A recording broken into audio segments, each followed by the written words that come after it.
Imagine we are trying to make our company look particularly profitable just by having pictures that make it kind of look like it. So if I was to put this on a format data series, plot it on a secondary axis. Now if I then click on this axis and we'll go to the maximum. If we start saying the maximum, let's put that up to 4. No, it looks a bit ridiculous. Let's go 6 or something like that. So we're now showing sales and profit. We've got the two axes showing. Our profit bars are sort of out of scale, if you like, to our sales bars, but we know there's a problem because we can see we've got a dual axis chart. But if I was to click on this axis and now say, let's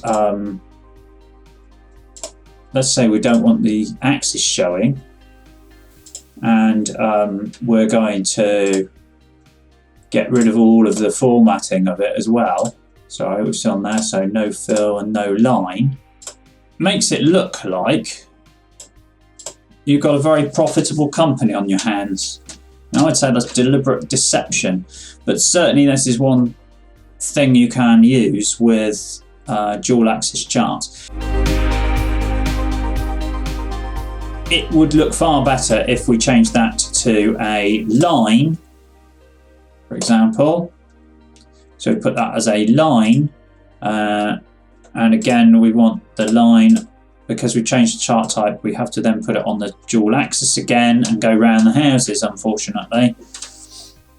But again, we can use, if we change this axis position, for example, axis options again, so where do we have it? As 6, wasn't it? Something like that.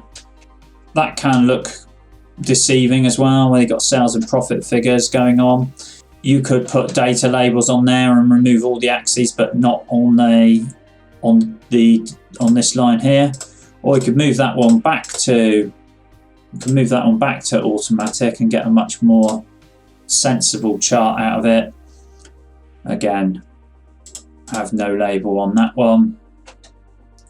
Potentially whack that up to 4.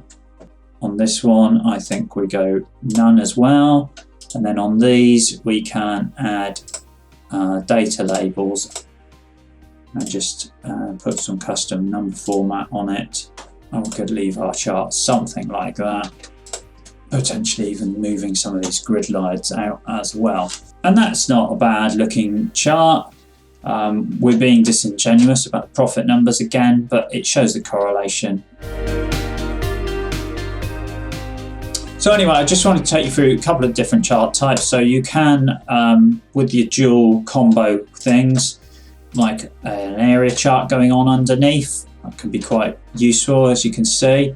Lines, stack bars, sorry, stack columns like that, as we've seen before. Lines with dots, I think, are quite useful. There's all manner of different templates you can go through, but I think something like this, lines with markers, probably quite good. So there you have it.